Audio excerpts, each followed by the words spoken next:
Oh, hey guys. Hey, there he is. Mr. Perry? How we doing, buddy? We got a couple people joining in. Connor Matthews, how you doing, buddy? Setnick, I'm gonna tell you, man, you're the best singer I've ever heard, my friend. This guy is legit. He's a guy that I follow, but he is incredible, man. This guy's got a voice that'll change your life. Never met him, but that dude can sing. Anywho, so guys, today we're going to be talking about low back pain and working with clients that have low back pain. And before we dive into this, sort of a disclaimer here: we are not medical professionals. This is not supposed to be treated as medical advice. This is just experience of 20, 30, 40 years of training people, and we're just giving you sort of our insight on how to manage these things, because low back pain is really, really complicated and it's multifactorial, and um, there's so many things that could contribute to that low back pain. And normally it's not just one thing unless it's a traumatic event, right? Like a car accident or some sort of scenario like that. So we're gonna dive in a little bit and talk about our experience with low back pain and working with clients that have had low back pain. But again, this is not intended to be medical advice. If you are in pain and you do not know why, you need to seek out the help of a medical professional to understand what is going on. Because again, it's multifactorial. There are so many things that could be contributing to that sort of low back pain, and you don't want to guess, right? You want to make sure that you are using those medical professionals and their knowledge and their professional skill set to make sure that right way. Yeah, so So I lost you just for a go ahead. second. We broke up, but um, so first of all, we've seen it on both ends. One is that we are out of our scope when someone walks in and they're bent over sideways in back pain, and then we're dealing with pain and we'll talk about why in a second.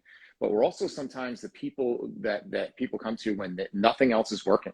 They've done traditional PT, chiropractic. I had somebody this week, a woman who's now uh, almost 2 years after her pregnancy has had nothing but back pain since, and SI joint pain that no one can figure out. She goes to an acupuncturist and a chiropractor once a week, and they're at their wits' end. And so we have to be that solution finder because she wants to work out. She's going to do activity anyway. She still has to pick up that toddler anyway. And so what can you do?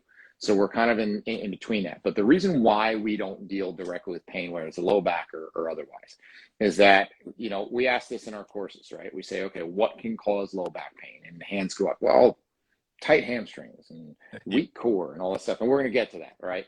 But then I say, okay, is there anything else? And people kind of look around. I say, okay, well, there's a couple others I could think of.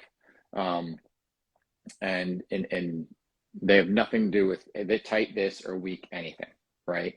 It could be that you have inflammation from an organ, right? It could be, I've had people that we try exercises and sometimes it works and sometimes it doesn't, and then we go back, look at their medical history, and they're taking cholesterol medication where one of the side effects is back pain. You're taking your back pain with breakfast every morning. Well, I'm not going to undo that, right? And then Mike, you can share your insight for the people who don't know your story. You had a pretty significant health issue that you dealt with in the last year. And what was one of your first symptoms? Back pain. And now listen, I will say this: I'm not trying to scare people, but I have had some mileage on my body from training, and I'll be perfectly honest, being an idiot, but over the last few years I've just had this chronic sort of intermittent low back pain that would just come out of nowhere. And I had a tumor in my colon that was the size of a lacrosse ball, and I had cancer. So cancer can absolutely cause low back pain, and I'm not saying that to scare someone, but in my case, that was pretty significant. And now that I've got the tumor removed and I went through all my chemotherapy, that sort of chronic of low back pain is gone. So that's it's an impactful story because we want you guys to understand that you can't play the guessing game with people's lives. You can't just say it's tight hip flexors or tight hamstrings or a weak core, because what if you're wrong? What if it is a tumor and you're just like, just foam roll it? Well, guess what? That's being negligent. So you have to be smart. And you have to, I don't want to say you have to think worst case scenario, but you have to use your head a little bit, because you never know what's going to be causing that source of pain. Yeah, and so we have to clear that this is not a medical issue first, right? And then once we know we don't have a medical issue, then we can proceed with looking at it. Is there potential movement causes that could be driving this? And so, like when we have people come in, whether it's low back or otherwise, I usually say they fall into one of three categories. And this is what I explained to this young woman the other day. She said that there's people that come in and they go through all of our tests, right? And everything comes out aces.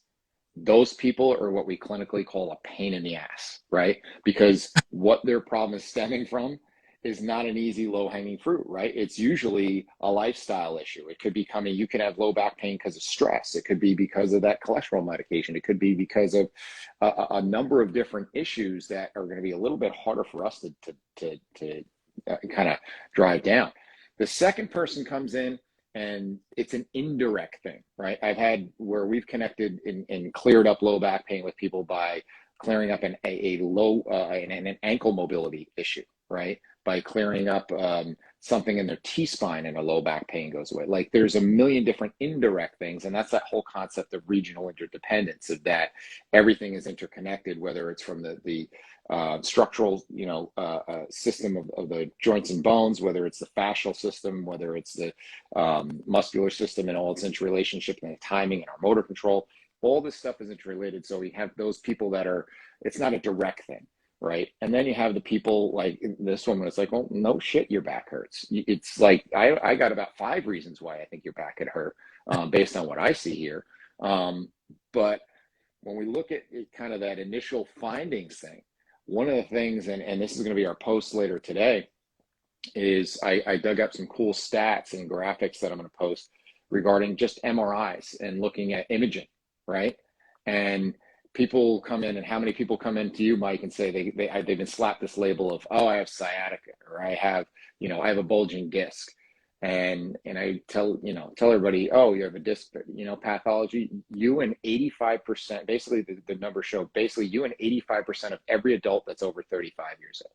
So if that was the driver of your back pain, then 85% of the people should be writhing in pain right now, but they're not. And that's some of the data that I'm going to put up later in our post today, is to show that you're not, first of all, you're not beholden to that diagnosis forever. And number 2 is that a lot of times that's asymptomatic. That disc herniation might be there from a hit you took in high school football, or from a car accident you had 15 years ago. That's not what's driving your pain. And so we can get very deceived, and some unscrupulous, rehab people will lean into that and say, oh, well, now you got to get adjusted, or now you need to come in for treatment 3 times, heat ultrasound and stent 3 times a week for your disc issue. The disc doesn't have shit to do with it. So I'm sure you've seen that as well. Yeah, and you know what? I've worked with a lot of individuals that have had that MRI, and there's a bulge, and they go in and they get a surgery, or they get cortisone injections, and guess what? Didn't work. So was it that picture? And if it wasn't, that's when they get really frustrating, because they assume there's a picture of my spine that shows a herniation. Usually in the lumbar spine, it's L5, S1, L4, L5. I mean, those are the most common ones. And then they get all this treatment, whether it's cortisone or surgery, and it's still there. And then they're like, oh, I thought this should be magically fixed. And that's the frustrating part, because a lot of people will push people to surgery to say, this is the reason why, this is the reason why. And a lot of the times it isn't. And here's the analogy that I use when it comes to MRIs. If you come into my gym and I just take a picture of you, that's it. I just grab my phone, picture of you. Does that mean I know how you move? Does that mean I know what you look like in various positions? No, it's just a picture of you. And guys, the MRI is just, it's a picture. It's not a movement. It's not a moving MRI. It's a static photo. That's really what it is. And yes, it can give us information on, what segments are being impacted, and if you have stenosis and all that other stuff, but it's just a picture. And I can't take a picture of someone and automatically say that's what's going on. And that's what happens with the MRI sometimes. And yes, if there are clear indications that that's going in, and that surgery should be, in my opinion, sort of a last resort scenario. So the MRI is it's information, but it's not all of the information. Because if that was the case, then we just, everyone go get a cortisone shot and a clean out and everyone's back pain would be magically fixed. But it does not work like that because, again, it's just a picture. It doesn't tell me, that MRI doesn't tell me about your sleep. That MRI does not tell me about your lifestyle. That MRI does not tell me about your movement. That MRI does not tell me about your habits. All it is a picture. And don't get me wrong, it gives us information, but it's a small piece of the puzzle. Yeah. So you're saying my low back pain is not a cortisone deficiency, is what you're saying. or I Yeah. So, and then even going further down the road with imaging, is that I think there was some military studies where they went into like indigenous tribes and they looked at, they looked at scans of their spines versus, our spines. And our spines, in Western culture show about 85% of anybody over, 30, 35 is going to have some abnormalities. Where when they looked into these tribes that don't have couches, don't have cushiony beds, don't sit all day in a desk and chair, and that they had the one tribe they went into, they only had one guy that had some sort of spinal abnormality, and he had a history of falling out of a tree. So it's a matter. You look at I just heard that. It was like, yeah. So yeah, don't fall out of trees. So with that, you look at, well, what led to that MRI?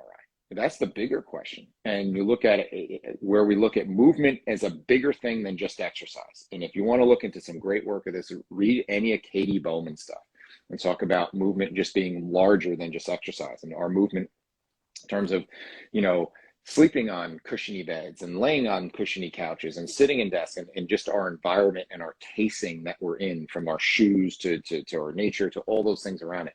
All that's what led to that MRI. Very rarely, unless you've had a traumatic incident where you got slammed in a football game or in a car accident or pushed, knocked against the boards in a hockey game, generally you're not having those traumatic incidences that are happening to your low back.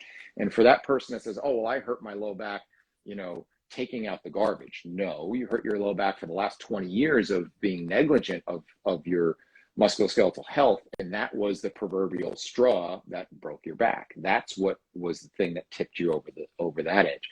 So most of the times when we say, oh, I hurt my back doing this, you've been working on hurting your back. And when we look at the structures of the body, they're pretty resilient. I mean, it's pretty amazing what you could the damage you could do to your body. I mean, you do it every week with a gi on, right? And just to test that and prove it, right? So it's amazing the damage. I thought that's the outline for your new tat.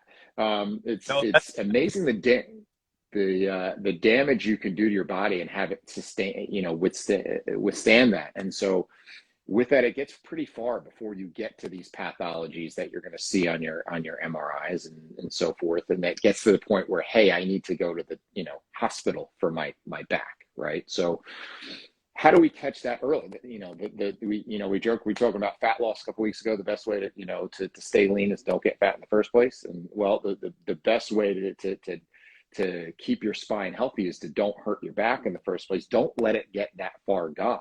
Usually there's a warning sign, unless it's a traumatic thing where you fell down the stairs. Usually there's a warning sign and you feel that little twinge and so forth. And I could tell you a story. My brother-in-law, he said he felt some tightness in his hips, and I tried to give him some stuff to do, and he just kind of blew it off. And the next thing you know, he's in an ambulance going for his back, right? Because he couldn't move. I always teach the kids, and as we get older, they're losing this reference. There's a great Woody Woodpecker cartoon. Mike, please tell me you remember Woody Woodpecker. Right? Huge, big Woody Woodpecker.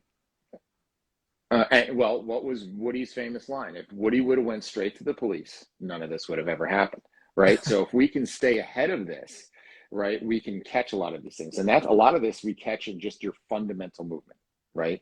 So all these movements, or your lack or loss of movement, because we have all these movements at some point. You look at young kids, they have these movements, and then over time, they're robbed of that movement from sitting in desks and chairs, from poor training, from undertraining, from overtraining, all those types of things. Now, the big three that we look at, and this is stolen from the SFMA, and we'll talk a little bit more about that, is the big three that we look at in direct relation with the low back most times is flexion, can you touch your toes? And is that painful or not? Extension, can you reach back and extend your spine? And then rotation. Those are kind of the big three, because those three lead us down completely different paths. So if you say your low back hurts, the first thing I'm going to ask is try to touch your toes, try to extend back, try to rotate. Which one is painful? Okay. And then which one is the most restricted? Sometimes it's the same thing. So the SFMA, the Selective Functional Movement Assessment, that's part of the FMS system, it's the medical model, the clinical model, that even though we're not clinicians, we've taken the course and can take a lot out of that course because it helps me better communicate with medical professionals, is understanding that some of these patterns may be dysfunctional. You just can't touch your toes. You can only get to your kneecaps. Some may be painful. You could palm the floor, but it hurts. You could be dysfunctional and painful. You could be functional and painful. You could be dysfunctional, non-painful, and you can be dysfunctional and painful. So you got to look and see. And the interesting thing about the SMA is you don't chase the painful patterns. You look for the most dysfunctional ones. So let's say it really hurts to extend, but you can't rotate to the right. I'm going to focus on the rotation, clean that up, and now go back and check that extension, and that may clear. And then, hey, now we know what the issue is. So those are the big three, but that's going to lead in completely different paths if it's a flexion, if it's an extension or rotation kind of pathway. Absolutely. And as we sort of transition to the evaluation and assessment talk, when we look at, the flexion bias pattern, the extension, and then the rotation bias pattern, they are all mobility dominant. There is stability components. And listen, there's a lot of rabbit holes we can go down with that. But let's talk about mobility a little bit, because really one of the things that people don't understand about mobility is that where you run into issues is where you have, let's say this is your mobility, and we'll just use this as a range of motion, right? And then you constantly bump up against your mobility. You're constantly doing something that is really hitting that end range that you do not control. And if you constantly redline and push against a restriction, eventually something's going to break. So it's one of those scenarios where if you can't get into a position and you're constantly trying to redline at that position, it's not going to go well. And that's what a lot of people do. And let's, for example, the toe touch, right? Or the multi-segmental flexion, which is part of the SFMA. If you cannot touch your toes, deadlifting is going to be pretty hard. Now, does that mean you cannot deadlift? No, but you are working with a very, very small buffer zone. And if you try to force something or go beyond that buffer zone, that's when we run into issues. And that's something that a lot of people do. They don't want to clean patterns up. They want to lift. And guys, cleaning those patterns up is super simple. So when it comes to the mobility component, it's the inability to get in positions, right? It's the inability to get there. But the problem is you're training those positions and you're constantly bumping up against those restrictions. And listen, eventually something's going to break. So let's circle back to the bad training choices in a minute, but let's dive a little bit deeper and peel the onion back on the why, right? We talk all in the course about just constantly saying why. So we talk about, all right, we have someone that can't touch their toes. Now we peel that onion back. Okay, well, why can't they? Now we're automatically going to, say, oh, well, they have tight hamstrings. Well, do they? Because if we lay them on their back and we passively bring them up, in a leg raise and they can get to 90 degrees, well, that just blows your whole theory. And then we have to say, well, why, if it is tight, well, why is it tight? And in the SFMA, they break it down into three different categories. You either have a TED, which is a tissue extensibility deficit, right? Where it could be a soft tissue issue, where there could be adhesions, there could be scar tissue, there could be anything that's stopping the extensibility. That tissue just can't lengthen to the range that you're asking it to go to, and we need to clear out the tissue. And we could do that either, with a self-administered technique like a foam roller, a lacrosse ball, massage gun, or manually. Then the second thing is you maybe have a joint mobility dysfunction, right? Where that SI joint is locked in a position and it's not going to move, and you trying to stretch around that may actually irritate it. And so you need to be able to get mobilization within there, because that's a joint that's not allowing for free rotation, and that is not allowing to set up into that, what they call that optimal instantaneous axis of rotation. So now it's banging into things, or it can't move at all. and now you're going to try to make up for it someplace else. So let's say if you have a locked up T-spine that can't rotate or extend, you're going to make up for it by getting excessive motion above and below that. So for every stiff part, there's a part that's going to be, every hypo, lack of movement section it has is probably got a hypermobile section someplace else. And we don't want to be hypermobile in our lumbar spine, absolutely, because it doesn't allow it's the way it's anatomically set up is not to allow for a lot of motion. And the last piece is a SMCD, which is stability or motor control dysfunction, that you actually may not touch your toes because you're putting on the brakes.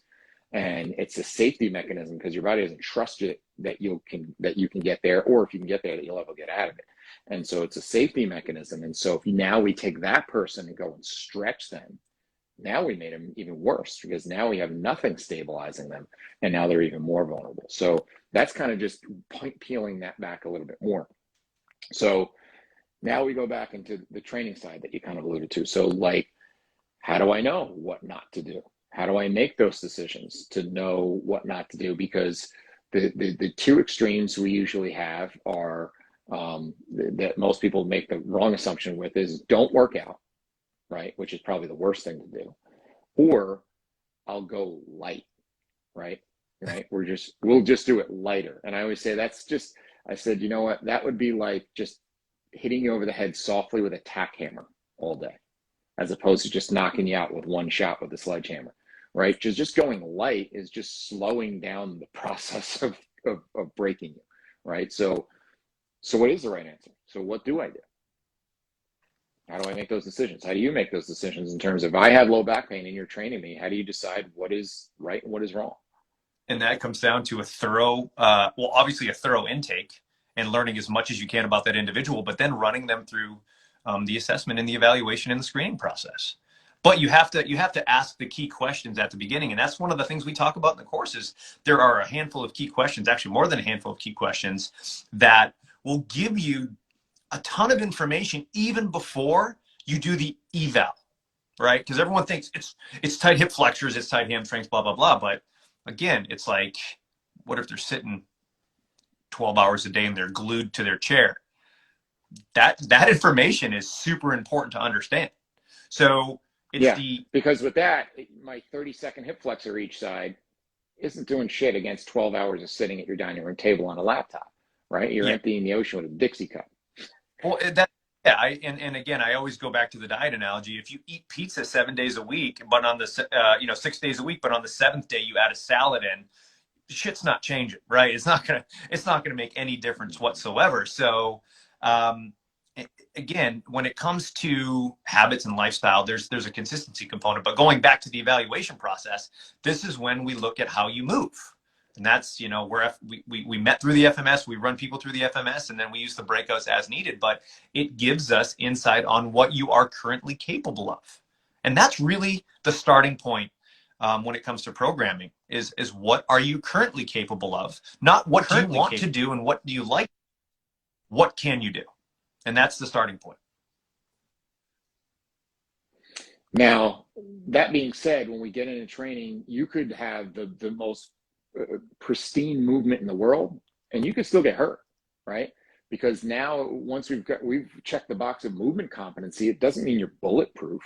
Just because you can get a 21 on the FMS, a perfect score in the FMS. You can pass every movement test that there is to offer, but you can still get hurt, right? Because maybe you go to swing a kettlebell and you don't know what you're doing, and you're just you're just jacking yourself into flexion every time you go back, and you're slamming into extension every time you come up.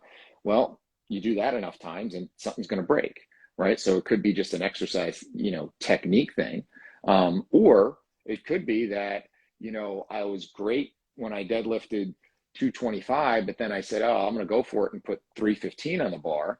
And then that changed my technique, or that was more load than my tissues could handle. And then I broke, right? And that's a capacity issue.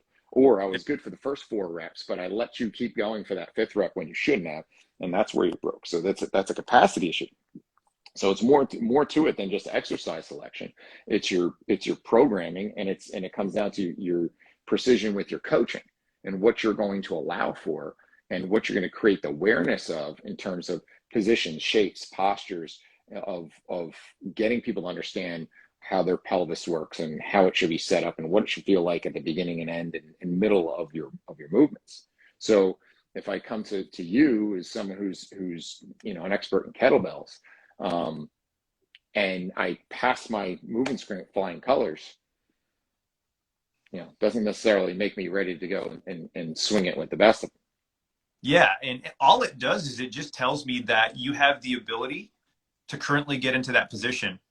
It doesn't tell me about how much you can lift, what your sets and reps should be, any of that. It's information, and you still need to coach.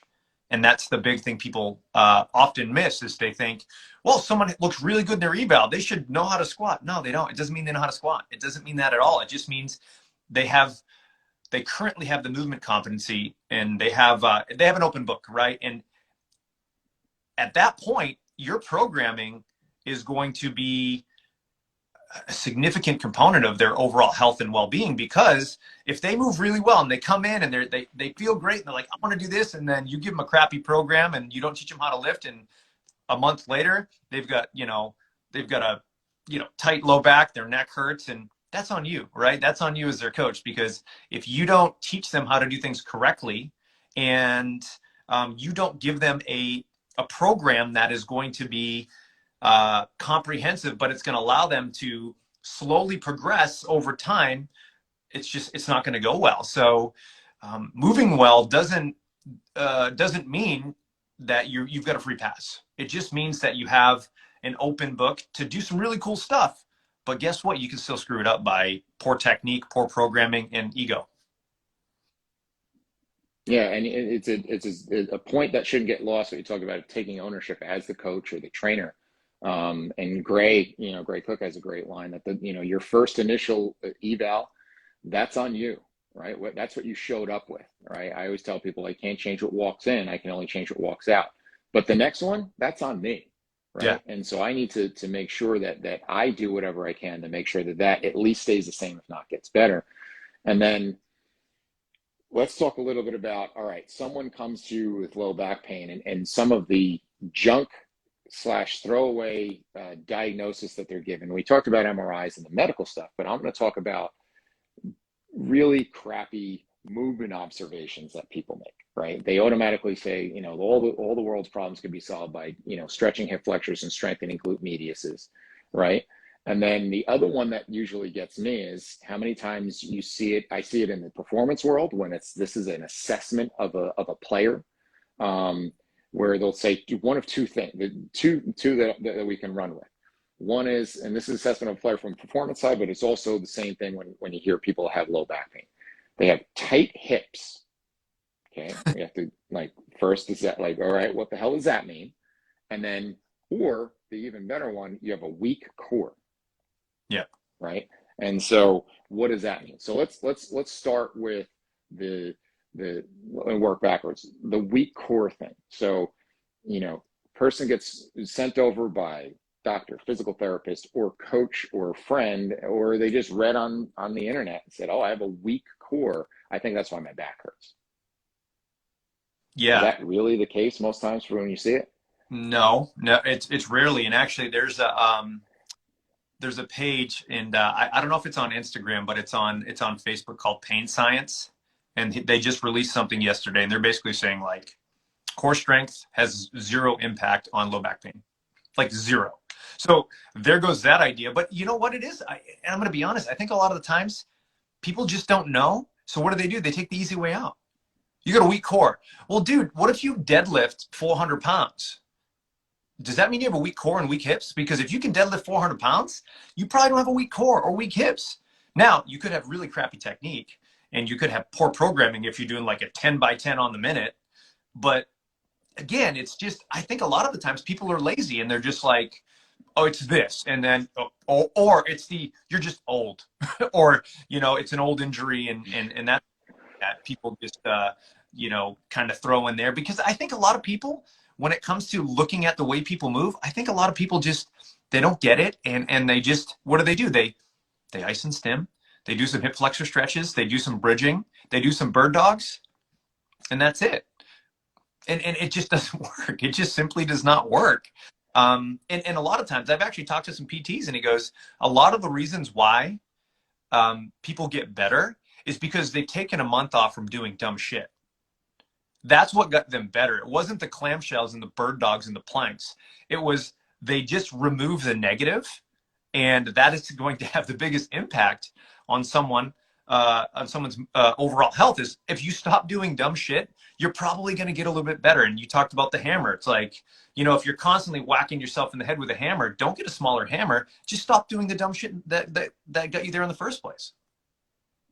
And I'll go a step further. I always get research from my brother, who's has his PhD and his DPT, and he said, most of the data shows that low back pain, if you just do nothing, it just goes away eventually. So Yeah. like all those interventions and your 3 times a week that you got to go for, to get the heat and stim and your back rubbed and free cookie recipes, like that's not doing anything. It makes you feel a little better. It's palliative in that you walk out the door and it gives you temporary relief, but it doesn't necessarily fix a whole lot. And there's just not a lot of data that shows that. And then if we go back to the core the core concept, if I need to strengthen my core, there's 2 parts of that. You need a stronger core. First is let's look at the core.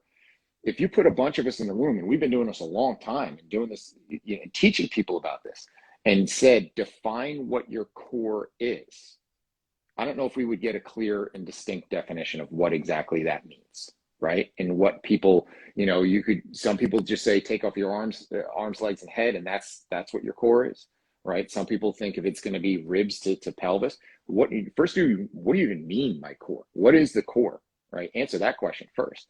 And the next thing is strength, right? How much is it really strength? Because how much strength do you really need? Because the data shows you need a minimal maximum voluntary contraction to stabilize a joint, right? And that's really what we're talking about, is the ability to either statically or dynamically stabilize a joint. And so is it really a strength issue? Is it a force production issue that we can see and read out? Or is it not even the strength issue, but it's more about a timing and sequencing issue? So if you look at some of the great research that was done, I think it was Richardson, Hodges, and Hyde, who down in I believe it was New Zealand or Australia, did the research on the TVA, and they looked at this was back in the late 90s. They looked at people with low back pain, and when they they had EMGs on their extremities, and they had their EMG on the TVA, and they looked at people who had back pain. The prime movers of the extremities fired first prior to the TVA, and that the healthy individuals, it was the opposite. And so what happened was people took the soundbite of that information and they ran with it. And if anybody who's like me, who started in this in the late, in this build in the late 90s, everybody walked around for the next 5 years with their belly button sucked in because they thought the TVA was the magic cure of drawing in, and that was the thing to save your spine. Well, the reality is your TVA is about as thick as my shirt if you're lucky. It's not creating that much tensile force. And it wasn't about the TVA. First of all, the TVA doesn't work in a silo. It's in a neurological loop with your internal obliques, with your pelvic floor, with all these other muscles that are wired together and fired together. But it was about the timing and sequencing, that your core is a feed forward mechanism, that it stabilizes proximally in your trunk so you can have freedom of movement distally in your arms. And so that's really what core, functional core is the ability for this to reflexively stabilize prior to you going out and doing this. And so when we look at the fundamentals of things that we do for low back pain, talking about a bird dog, is can you stabilize your trunk while you're moving your extremities? And if you don't have a method for normalizing that, if you don't teach people what neutral is in their pelvis, what neutral is in their spine, you just put them on a treatment table and just say, reach back and forth 15 times. So it's not going to do shit for you. If you can educate them on what neutral is, and then, hey, I'm going to put a rolled up towel or a foam roller on your back, and you can't let that move as you reach your arms and legs. Now they understand, okay, I have to own neutral here while I get through movement here. Because it's not about just planking either, because that's not real life either. And that's more of a high threshold activity, because your core also has 2 ends of the spectrum it works with it. You have high threshold, I'm going to deadlift, I'm going to press something heavy type of recruitment, and then it has more low threshold, like when we're walking, where it's on, off, on, off, on, off. If not, you walk like a robot. So you look at the core, we can go down a pretty deep rabbit hole there, and it's not as simple as doing, because what are most people going to do if you tell them they have a weak core and they think, oh, I got to strengthen my abs, which means they're going to do what? They're going to do a Sit-ups and bunch of crunches. Stretches and sit-ups. And if you have something that is a flexion triggered issue, right? If you go into flexion, that creates pain. And now I'm going to do a bunch of shortened end range flexion. Then you're just pushing that disc out the back a little bit more every time and just aggravating it even more. Or if you're an extension person, you can't even get your pelvis in position to get your abs to work, let alone if that's going to even make a difference. Yeah, and I think sort of going back, and this is something that I have to teach a lot of my clients, because I work with my primary clients are people with injuries and then professional athletes. That's kind of like it's right, sort of nothing in the middle. And a lot of the times there's these subtleties that you have to teach people, because like a lot of people think that if someone has a disc issue, it's a flexion based issue, right? They shouldn't go into flexion. Well, guess what? That's not always the case. I've had clients that flexion is their best position and extension doesn't work for them. So you can't automatically think, oh, guess what? I'm just going to do some prone press ups and that's going to work magic. Well, for some people, yeah, that might work. But for other people, that may irritate it, make it worse. So you can't just say that, okay, do this and give everybody the same advice, because it is multifactorial. And, going back to the core stuff is, like Eric was saying, we've got this sort of reflexive, quick stabilization of our inner core. And that's a subtle thing to teach. That's really, really hard to get people to understand, because people want to breathe and brace. They want to plank, they want to side plank, they want to plank and reach, and they want to plank everything. And the problem with that is we've all seen those people with low back pain, and they go to, reach something at the floor and they power breathe. And it's like, dude, you're tying your shoe, you're picking something off the ground. Like that is not necessary. And the problem is they've been told, brace your core when you're moving. And then down the road, everything is power breathing, because they're like, and they're locking everything down. But if you really truly restore function, it should be an automatic thing if your body's moving well, and things should just be coming online when they should.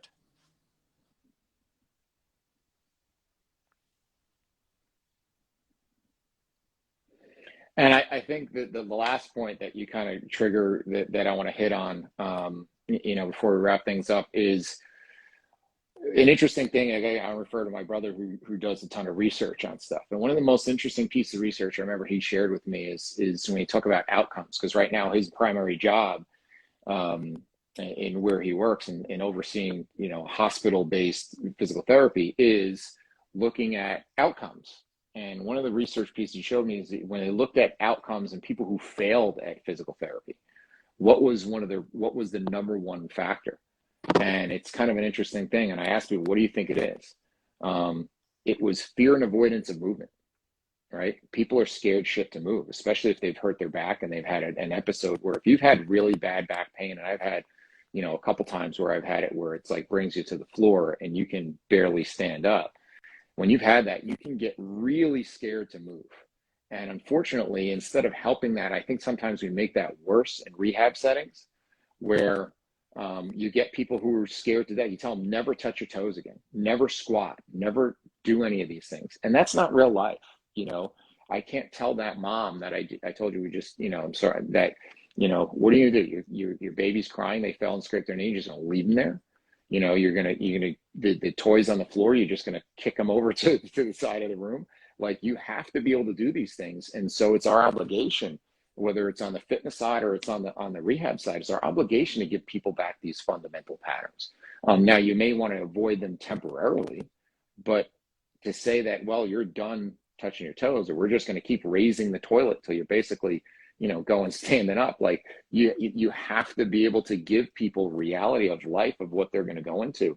And like you said, to get people who are dropping the cocktail napkin at a party and they have to brace like they're going to, do a max deadlift. That's really bad education on our part and it's really not us holding up our obligation to giving people physical freedom and capacities that they need to at least go about their everyday.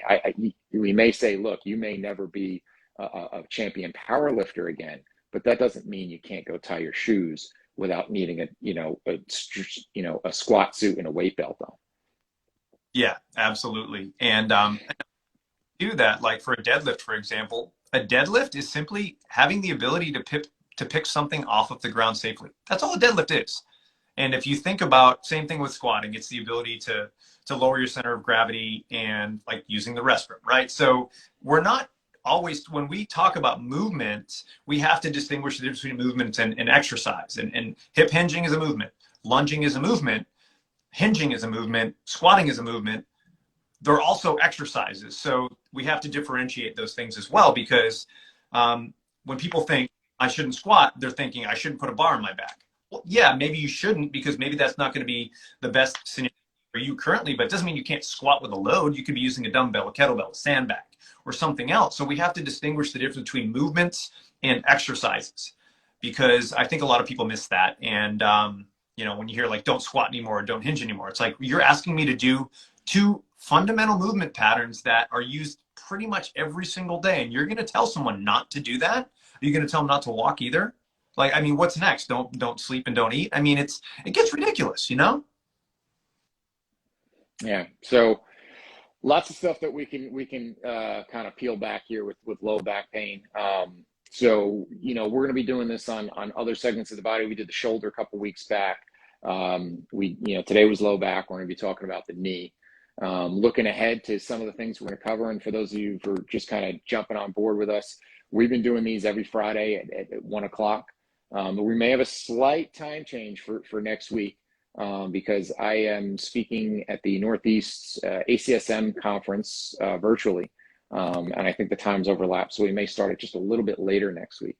But next week's topic is going to be training considerations for the 40 plus, right? Which we both fall in. I'm going to go into a whole nother bracket in a couple weeks, but that's what we're going to talk about, and what do you need to consider? What's different, when I go in and train my high school team versus when I'm going to, get that 40 plus person coming in the door. And I had a great conversation with one of my clients today who's 65 and talking about, he's saying, what his goals were. And it was pretty impactful is kind of having him as this model of what I think is a new population, a new client that's out there, right? That was 65. My grandparents are ready to be for the rocking chair, where this guy, he said, I was on the tennis court last night. I'm the youngest one there and I was the best one there.